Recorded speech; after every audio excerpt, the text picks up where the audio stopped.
আর তখনই হঠাৎ করে বৃদ্ধা পরীতে রূপান্তরিত হয়। এই নাও, এটা হলো জাদুর ছাতা। এই ছাতার কাছে তোমরা যা চাইবে তাই পাবে। আর কোনো প্রয়োজন হলে আমাকে ডেকো। আমি এবার আসি বন্ধু। মা, ও মা, ঘরে কি কোনো খাবার নেই? আমার যে খুব ক্ষুধা পেয়েছে মা। আমি যে আর না খেয়ে থাকতে পারছি না।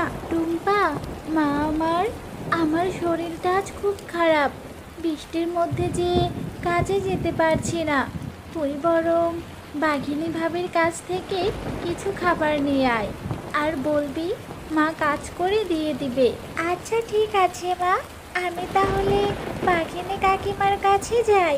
দেখি বাঘিনী কাকিমা আমাকে কিছু খাবার দেয় কিনা। দাঁড়া মা, এই বৃষ্টির মধ্যে যাস না।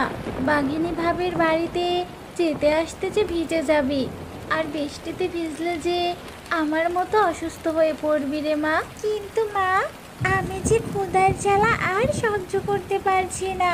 সে তো আমি জানি রে মা, তাই তো তোর জন্য ছাতার ব্যবস্থা করে দিচ্ছি। কিন্তু মা, তুমি এখন ছাতা কোথায় পাবে? আমাদের তো কোনো ছাতা নেই মা। ঘরের চাল দিয়ে পানি পড়বে বলে আমি কিছু দুবলো ঘাস কেটে এনেছিলাম। সেগুলো দিয়ে তোকে একটা ছাতা বানিয়ে দিচ্ছি। তুই বরং সেটা নিয়েই যা। এরপর শেফা শিয়ালিনী সেই ঘাসগুলো দিয়ে সুন্দর একটি ছাতা বানিয়ে দেয়। মা, তুমি তো অনেক সুন্দর ছাতা বানাতে পারো। এর উপর রং করলে বাজারের ছাতার মতোই দেখা যাবে। অনেক সুন্দর হয়েছে মা। হ্যাঁ রে মা, এখন আর কথা বাড়াস না। তুই বরং তাড়াতাড়ি বাঘিনী ভাবির বাড়িতে যা। এরপর টুম্পা সেই ঘাসের ছাতা নিয়ে বাঘিনীর বাড়িতে যায়। বাঘিনী কাকিমা, ও বাঘিনী কাকিমা, দরজাটা একটু খোলো না গো। কি হয়েছে রে টুম্পা? এই বৃষ্টির মধ্যে আমাদের বাড়ি এসে তো চেঁচামেচি করছিস কেন? আসলে কাকিমা, আমার না খুব ক্ষুধা পেয়েছে। মা তো খুব অসুস্থ, এর জন্য কাজ করতে পারেনি। আর ঘরে কোনো খাবারও নেই। তুমি যদি আমাকে একটু খাবার দিতে তাহলে খুব উপকার হতো। আমার তো এত উপকারের দরকার নেই। আমার ঘরে কোনো খাবার নেই, আবার ভিখারি এসেছে ভিক্ষা নিতে। মা, মা, তোমার হাতের বিরিয়ানিটা অনেক মজা হয়েছে। বৃষ্টির সময় এমন সুস্বাদু বিরিয়ানি খেতে কার না ভালো লাগে। একে রে টুম্পা, তোর হাতে এই ঘাসের ছাতাটা তোকে কে বানিয়ে দিয়েছে? তুই কোথায় পেলি রে? বিনা, এই ছাতাটা আমার মা আমাকে বানিয়ে দিয়েছে। টুম্পা, দে তো দেখি তোর মা ছাতাটা কিভাবে বানিয়েছে। আমি একটু ছাতাটা নিয়ে দেখি। এরপর বিনা টুম্পার সেই ছাতাটা নিয়ে ঘরের ভিতরে চলে যায়। বিনা, আমার ছাতা নিয়ে ঘরে গেলি কেন? আমার ছাতাটা আমাকে দিয়ে দে না রে, আমি যে বৃষ্টিতে ভিজে যাচ্ছি। আমার মেয়েটা তোর ছাতা নিয়েছে দেখে তাই তোর এত সহ্য হচ্ছে না, আবার আমার কাছে খাবার চাইতে এসেছিস। ভেবেছিলাম তোকে খাবার দিব, কিন্তু তোর যে হিংসা, তোর মতো হিংসুটিকে কোনোদিনও খাবার দিব না। যা এখান থেকে, আমাকে আর বিরক্ত করবি না। আমি তো ভেবেছিলাম বিনা আমাকে ছাতাটা দিবে না। আচ্ছা ঠিক আছে বিনা, তুই তাহলে ছাতাটা দেখ, আমি বাইরে দাঁড়িয়ে আছি। হ্যাঁ হ্যাঁ, তুই বাইরেই দাঁড়িয়ে থাক, তোকে আর তোর ছাতাটা দিচ্ছি না। এরপর বাঘিনীও ঘরের মধ্যে চলে যায়। বাঘিনী কাকি, দরজাটা খোলো না। বিনা, এই বিনা, আমার ছাতাটা দিয়ে দে না রে, আমি মুন্নি কাকিমার বাড়িতে যাব। তোর ছাতা ভেঙে গেছে, এখন চিৎকার না করে আমাদের ঘরের সামনে থেকে যা তো। তুমি মিথ্যে বলছো, তোমরা খুব খারাপ।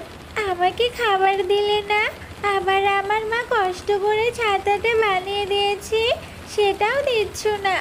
আমি মাকে সবটা বলে দিব। এরপর টুম্পা মন খারাপ করে মুন্নি শিয়ালিনীর বাড়িতে যায়।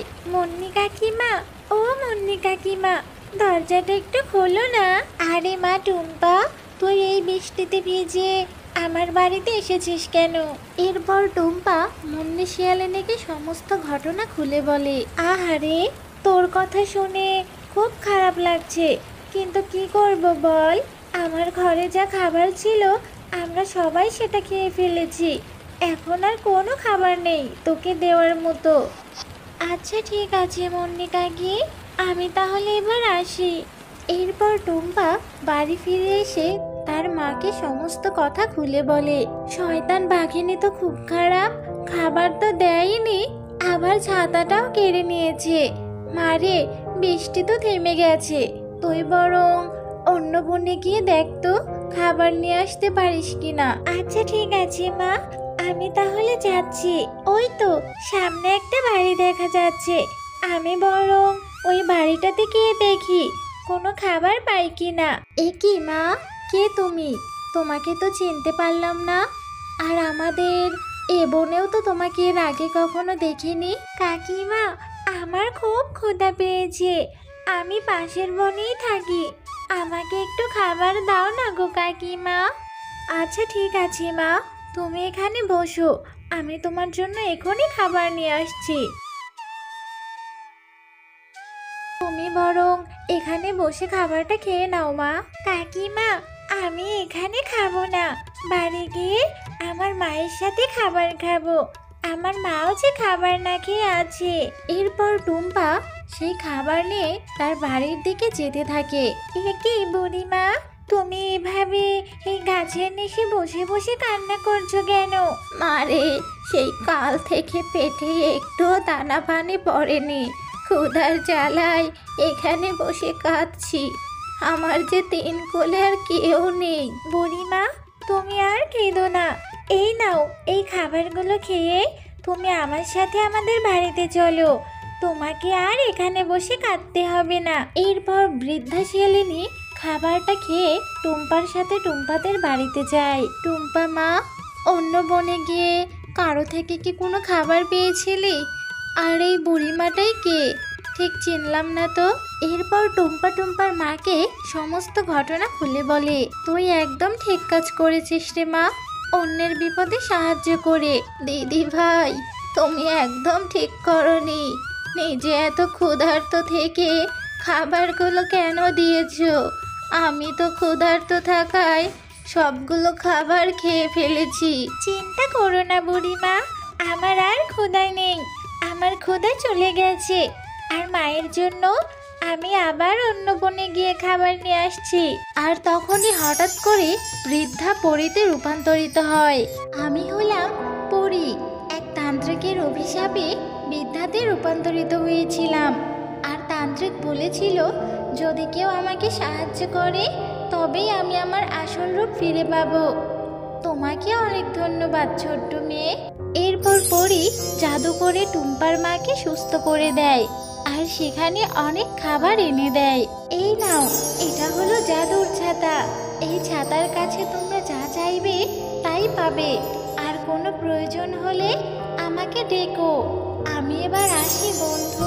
মা, আমাদের গ্রামের অনেক গরিব বাচ্চারা আছে যাদের তো ছাতা নেই, আর ওরা ছাতার অভাবে বৃষ্টি নামলে স্কুলেও যেতে পারে না। আমরা বরং এই জাদু ছাতার থেকে অনেক ছাতা চাইবো, আর বনের গরিব বাচ্চাদের ফ্রিতে ছাতা দিতে পারবো। আর ছাতা বিক্রি করেও আমাদের সংসার অনেক ভালোভাবে চলবে। হ্যাঁ রে মা, তুই ঠিক বলেছিস। এরপর টুম্পা ও টুম্পার মা বাজারে একটা বড় ছাতার দোকান দেয়, আর সেই ছাতা বিক্রি করে তাদের সংসার বেশ সুখে শান্তিতেই চলতে থাকে।